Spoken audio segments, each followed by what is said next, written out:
A letra B, ela pede para a gente estar calculando o centroide e o momento de inércia desse perfil I. O lado bom de um perfil como o perfil I é que a gente não precisa calcular o centroide dele. E aqui eu vou dar uma dica para vocês que pode estar encurtando esses cálculos de centroide. Vou voltar no exemplo anterior. Eu tenho um perfil T. Se eu dividir esse perfil T bem aqui no meio, um lado é exatamente igual ao outro lado, não é? Então, esse aqui ele é um eixo de simetria. Um lado é o espelho exato do outro lado. Quando a gente tem um eixo de simetria, significa que o centroide vai estar localizado sobre ele. Por isso que o nosso centroide ele estava localizado sobre esse eixo. O que indica para mim que eu já sei que a posição do centroide em X corresponde bem à metade da peça, né? Agora, nesse caso, se eu fazer uma divisão aqui, o lado de cima não é exatamente igual ao lado de baixo, né? Em cima eu tenho essa aba e embaixo eu não tenho. Então, esse aqui não é um eixo de simetria. Eu não sei qual é a altura que esse CG vai estar.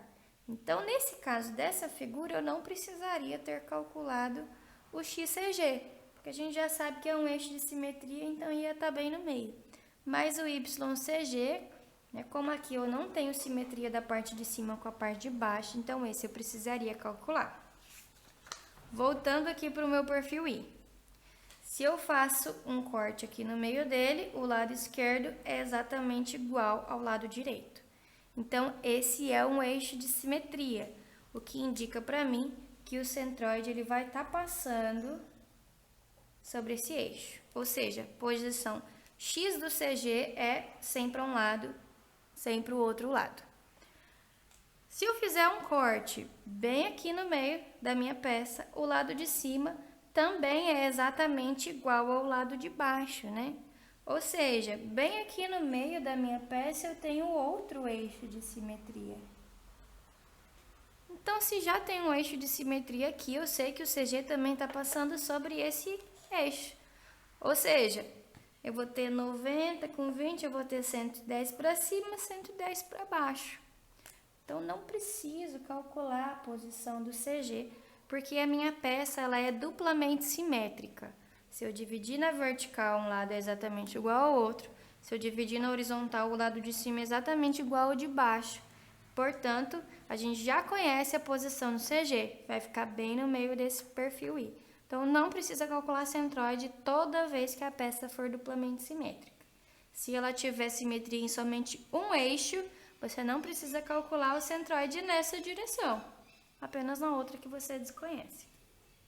Então, vamos direto aqui para o cálculo do momento de inércia. Eu vou ter que dividir esse perfil I em vários retângulos. Vou fazer a divisão dele aqui em 3 retângulos, né? Retângulo 1 é esse de cima, o 2 corresponde a esse do meio e 3 esse de baixo. Então, existem vigas, né, principalmente em estrutura metálica, que usam esse tipo de perfil. Se alguém, por acaso, visitar uma obra em estrutura metálica, pode reparar no formato das vigas. É muito provável que elas tenham esse formato. E conforme a gente for avançando no nosso conteúdo sobre flexão, vocês vão entender o porquê desse formato ser vantajoso para vigas. Então, nesse caso, a gente chama isso aqui de alma do perfil, e aqui as mesas ou abas do perfil. Bom, voltando para cá. O retângulo 1, ele é exatamente igual ao retângulo 3, não é? Tem 20 de altura, base de 200, e eles estão localizados com a mesma distância em relação ao centroide. Então, esse aqui é exatamente igual a esse. O momento de inércia vai ser a somatória das 3, então eu não preciso calcular isso aqui 2 vezes, né?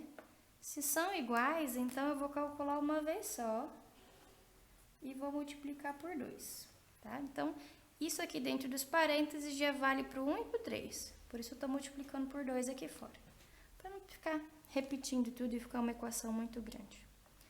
Então, vamos lá. Retângulo 1 e 3, ambos têm base de 200. A altura de 20 ao cubo dividido por 12, mais a área a área vai ser 200 vezes 20, né? E uma distância dy.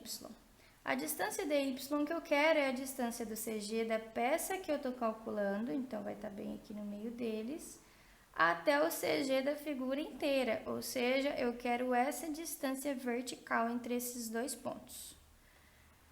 Se aqui tudo é 180, daqui para cá vai ser metade, né? 90. E o centroide vai estar bem na metade de 20, então eu tenho 90 mais 10. A distância corresponde a 100 milímetros e ainda ao quadrado aqui da forma. Tanto para o retângulo 1 quanto para o retângulo 3. Vou somar agora a contribuição do retângulo 2. No retângulo 2, a base dele está aqui em cima escrita, né? É de 12. A altura dele é 180 ao cubo por 12. Mais a área dele, 12 por 180, vezes a distância dy. O centroide do retângulo 2 vai estar localizado bem no meio dele, ou seja, o centroide do retângulo 2 vai estar coincidindo com o CG da peça inteira, ou seja, eles estão no mesmo ponto. Então, a distância entre o CG do retângulo 2 e o CG da peça inteira vai ser 0, né? Porque esses dois centroides estão exatamente no mesmo ponto. Então, momento de inércia em relação ao eixo X, fazendo essa contona grande aí, a gente vai chegar em 86,099 vezes 10 a sexta milímetros a quarto. Vamos para o momento de inércia em Y. Fazer a mesma lógica, tá? Como esses aqui são iguais, eu vou multiplicar por 2 e colocar a conta aqui só uma vez. Então, a altura do 1 e do 3 é 20, a base é 200, ao cubo por 12 da fórmula, mais a área, que é 200 vezes 20, e eu quero uma distância horizontal entre esse ponto e esse, ou entre esse ponto e esse, ou seja, existe alguma distância na horizontal entre esses pontos? Não existe, porque eles estão alinhados, né? Então, só existe distância vertical entre eles. Horizontal não existe, eles estão no mesmo alinhamento. Então, aqui vem 0 quadrado. E ainda somo com o retângulo 2. O retângulo 2 ele vai ter a altura de 180, base de 12, ao cubo por 12, mais a área, lado vezes lado, então 12 vezes 180, e também não tenho distância horizontal do CG do retângulo 2 para o CG da peça inteira, porque está localizado no mesmo ponto. Então, essa distância aqui, mais uma vez, vai ser 0. Chegando, então, em 26,69 vezes 10 a sexta milímetros a quarto.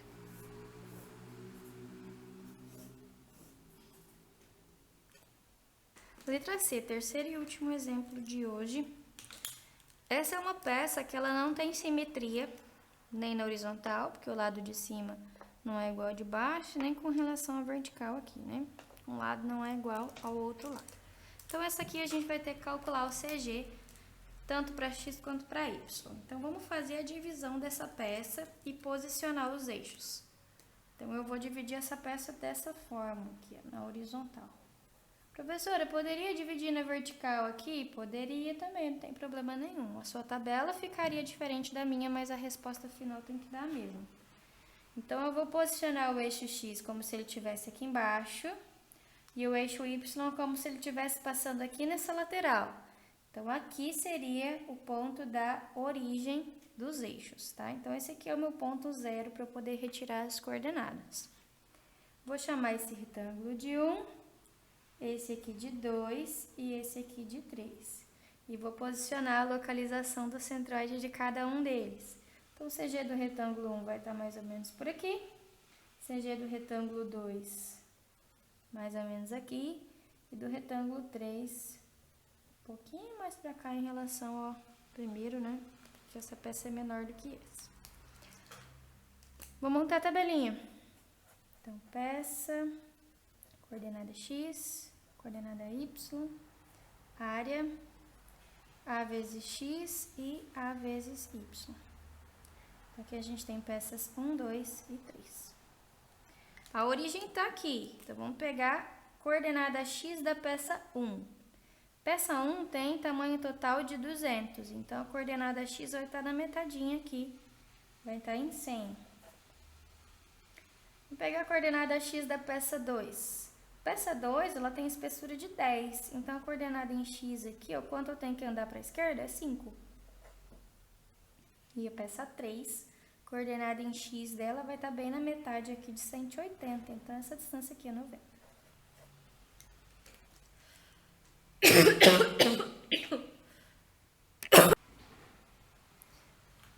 Vamos então para a coordenada y de cada peça. Então, eu quero saber a altura de cada centroide em relação a esse ponto 0, 0 aqui, em relação a essa origem. Então, para o retângulo 1, eu quero saber a altura desse CG até aqui embaixo, tá? A origem é aqui. Ou seja, eu vou ter a altura total é 16 mais 80 mais 12, vai dar 108, né? Então, a altura total menos esse pedacinho aqui, ó, que é metade de 12, então menos 6. Então, 108 menos 6 vai dar 102. Vamos pegar agora a altura da peça 2. Então, isso aqui, tá? Vai ser igual a 16 mais a metade de 80, né? O CG está na metade, então 16 mais 40 vai dar 56. E aqui eu preciso da alturinha do CG da peça 3, que é a metade de 16. Então, aqui vai dar 8. Vamos agora escrever as áreas de cada um. Então, a peça 1, ela tem área 12 por 200, que corresponde a 2.400. Peça 2 tem área de 10 por 800, então, 10 por 80, que dá 800. E a peça 3, 180 por 16, que vai dar 2.880. Então, somando esses valores aqui, a gente chega em 6.080. Vamos para o AX. AX corresponde a A vezes X. Então, esse vezes esse vai dar 240.000. 5 vezes 800, a gente vai chegar em 4.000. E 90 vezes isso aqui vai dar 259.200. Somando tudo, 503.200. Vamos para o AY. A vezes Y. Então, 102 vezes 2.400 vai dar 244.800. 56 vezes 800 vai dar 44.800. 8 vezes 2.880 vai dar 23.040. Somando tudo, vai dar 312.640. Coordenada x do CG corresponde à somatória de AX dividido pela somatória da área, ou seja, 503.200 por 6.080. A coordenada x vai dar 82,76 milímetros. E a coordenada y do CG vai ser igual à somatória de AY pela somatória da área. Então, 312.640 por 6,80. A coordenada y vai ser igual a 51,42 milímetros. Feito o cálculo do centroide, a gente pode ir agora para o cálculo do momento de inércia. Vou começar com o momento de inércia em relação ao eixo y, depois ao x. Para pegar aquelas distâncias dx e dy, fica mais fácil eu desenhar o posicionamento do centroide aqui, então eu vou fazer isso agora. Em x está localizado em 82,76. Então, vamos supor que esse 82 está mais ou menos por aqui.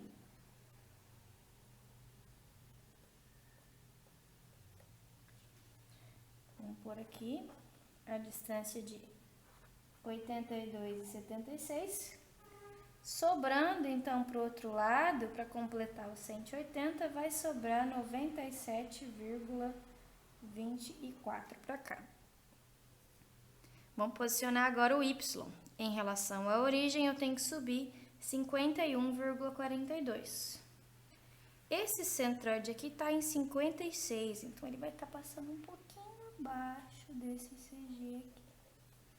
Então, essa distância aqui, ela é de 51,42 e 42. Sobrando ali para completar o 108 de altura, vai sobrar 56 e 58. Então, aqui é a localização do centroide. Ah, mas o centroide pode dar fora da peça? Pode, gente, normal. É só vocês imaginarem, por exemplo, um retângulo vazado. CG é bem no meio, e ali não tem área, né? Então, não tem problema nenhum, é bem normal. Então, esse aqui é o CG da peça inteira. Vamos para o cálculo do momento de inércia em relação ao eixo X primeiro. A fórmula é base vezes a altura ao cubo por 12, mais a dy ao quadrado.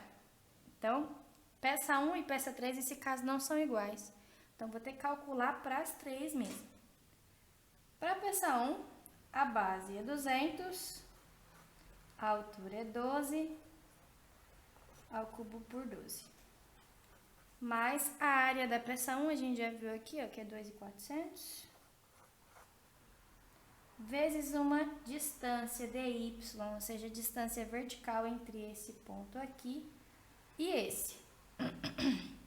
Como que eu vou fazer esse cálculo? Daqui até lá em cima, não é 56 e 58? Então, a distância daqui para cá. Para calcular daqui até aqui, a distância vertical, basta eu tirar esse pedacinho que sobra aqui em cima, que é a metade de 12. Então, a distância daqui para cá vai ser o total, que é 56 e 58, menos 6, que vai dar 50,58. Aqui é o quadrado da fórmula. Fechou? Peça 1. Vamos para a peça 2. A base é 10, tá aqui o 10, vezes a altura, que é 80, ao cubo dividido por 12, que é da fórmula, mais a área da peça 2, a gente já viu que é 800, vezes a distância vertical entre esse ponto e esse, ou seja, eu quero essa distânciazinha pequenininha aqui. Daqui para lá em cima, a gente tem 56 e 58. Daqui para cima, a gente vai ter 40 com 12, ou seja, 52. Ou seja, essa distância aqui vai ser o total, 56 e 58, menos 40 menos 12, ou seja, menos 52. Que vai dar aí 4,58 ao quadrado. Mais peça 3. Peça 3 tem base de 180, altura 16, ao cubo por 12. A área da peça 3 é 2.880. E agora eu quero a distância vertical entre esses dois pontos aqui. Como que a gente vai fazer isso? A distância daqui para baixo, a gente viu que é 51 e 42. E esse centroide está bem na metade de 16, ou seja, daqui para cá tem 8. Então, a distância do centroide da peça 3 até o CG total da peça vai ser o 51 e 42 menos 8. Que a gente vai ter aqui, o que sobra é 43,42 ao quadrado. Então, realizando esse cálculo, a gente chega no valor de 12,10 vezes 10 a sexta milímetros a quarta.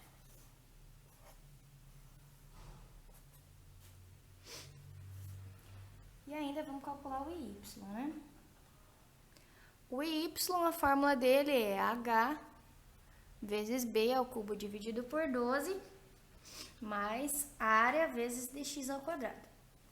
Então, peça 1, a altura é 12, a base é 200 ao cubo por 12, mais a área da peça 1, 2.400. E agora eu preciso da distância dx. O legal desse exemplo é que nenhum dx vai zerar. O que eu quero agora? Distância na horizontal entre o CG da peça 1 e o CG da figura inteira. Ou seja, eu quero essa distânciazinha horizontal aqui entre esses dois pontos. Como que a gente vai fazer esse cálculo? Daqui até aqui é 82,76, né? Então, a distância da lateral até a linha vermelha. E daqui pra cá não é metade de 200, que é 100? Então, eu vou ter 100 menos 82,76, o que sobra é o que eu quero descobrir aqui, que vai corresponder a 17,24 ao quadrado. Mais peça 2. A altura da peça 2 é 80, a base é 10 ao cubo por 12, mais a área que é 800, e eu quero agora a distância horizontal entre esses dois centroides. Bom, aqui a gente tem 82,76, que é o total, e aqui eu tenho uma distanciazinha de 5, né, que é a metade de 10.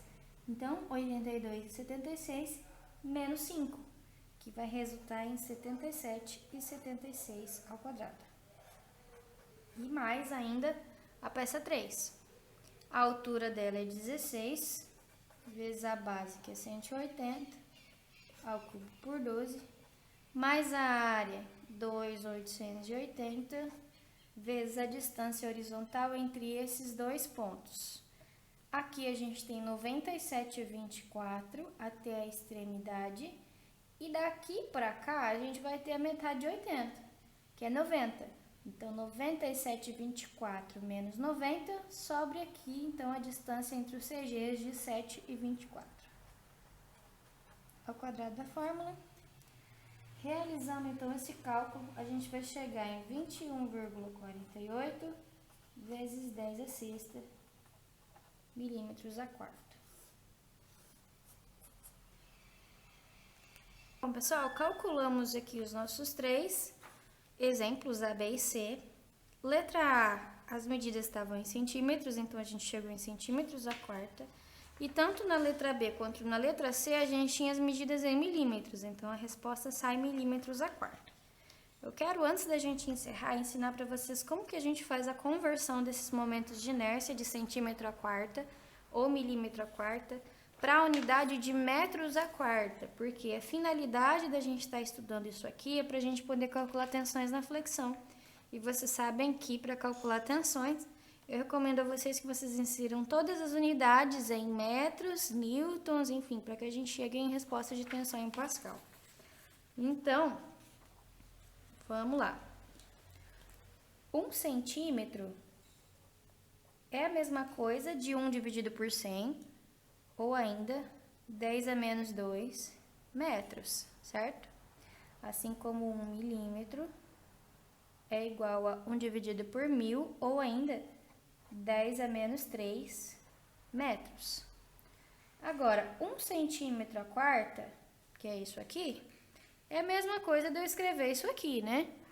E 1 milímetro a quarta é a mesma coisa de eu escrever isso aqui. Se eu tenho uma igualdade, se eu elevo o lado de cá a quarta, o lado de cá eu também tenho que elevar, né? É uma igualdade. Então, o que a gente fica aqui? Com 1 centímetro a quarta, que é igual a 10 a menos 2 a quarta, que vai corresponder, então, a 10 a menos 8 metros a quarta. E 1 milímetro a quarta, que eu vou ficar com 10 a menos 3 elevado à quarta, vai dar 10 a menos 12 metros a quarta. Então, como é que eu vou fazer para converter centímetro a quarta para metros a quarta? Eu vou pegar esse valor e vou multiplicar por 10 a menos 8, para converter de centímetro a quarta para metro a quarta. E quando for de milímetro a quarta para metro a quarta, eu pego a minha resposta inteira e multiplico por 10 a menos 12. Então, nesse caso aqui, nesse exemplo, a gente fica então com ix igual a 1,126 vezes 10 a sexta vezes 10 a menos 8 metros a quarta. Ou seja, eu troquei o centímetro a quarta por 10 a menos 8 metros a quarta. Aí aqui ficou fácil, né? E x é igual a 1,126 vezes multiplicação de exponenciais. A gente conserva a base e soma os expoentes, né? Então, fica 10 a sexta vezes 10 a menos 12, vai sobrar o 10. E vou somar 6 com menos 8, menos 2 metros a quarta, convertido. E o momento de inércia y vai ser igual a 0,1867 vezes 10 a sexta. No lugar do centímetro a quarta, eu substituo 10 a menos 8 metros a quarta. Então, o momento de inércia y vai ser igual a 0,1867 vezes 10 a menos 8 mais 6, menos 2 metros a quarta. Ou seja, para converter de centímetro a quarta para metro a quarta, multiplico a resposta por 10 a menos 8. Mas se o meu exemplo estiver em milímetros a quarta, como que a gente faz? Mesmo processo, só vai multiplicar por 10 a menos 12, tá? Então, ix, para o exemplo B, a gente chegou em 86,099 vezes 10 a sexta, milímetros a quarta. No lugar dos milímetros a quarta, eu substituo 10 a menos 12 metros a quarta. Ficando então ix igual a 86,099 vezes 10 a sexta com 10 a menos 12, fica o 10, soma os expoentes. Menos 12 mais 6, vai sobrar menos 6. Convertido para metros a quarta aqui. E o y vai ficar de 26,69 vezes 10 a sexta. No lugar do milímetro a quarta, eu substituo 10 a menos 12 metros a quarta. Ficando, então, y de 26,69 vezes 10 a menos 6 metros a quarta já convertido. Na atividade que eu vou passar para vocês, eu vou considerar a resposta em centímetros a quarta, milímetros a quarta ou metros a quarta, mas eu recomendo a vocês que já peguem o costume de estar convertendo isso para metros a quarta sempre. Ou vocês convertem as unidades aqui no começo e trabalham tudo com metro, ou vocês transformam lá no final. Eu gosto de transformar no final, porque senão os números aqui ficam com muito zero, muito ruim de trabalhar. Tá ok?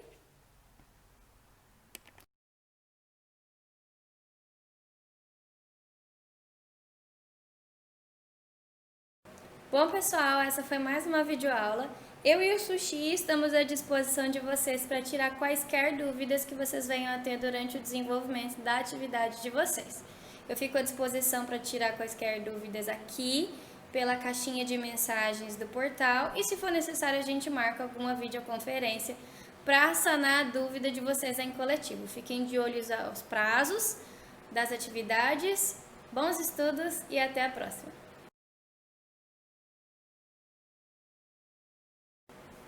Ele ficou bonitinho? Então, essa foi a nossa videoaula.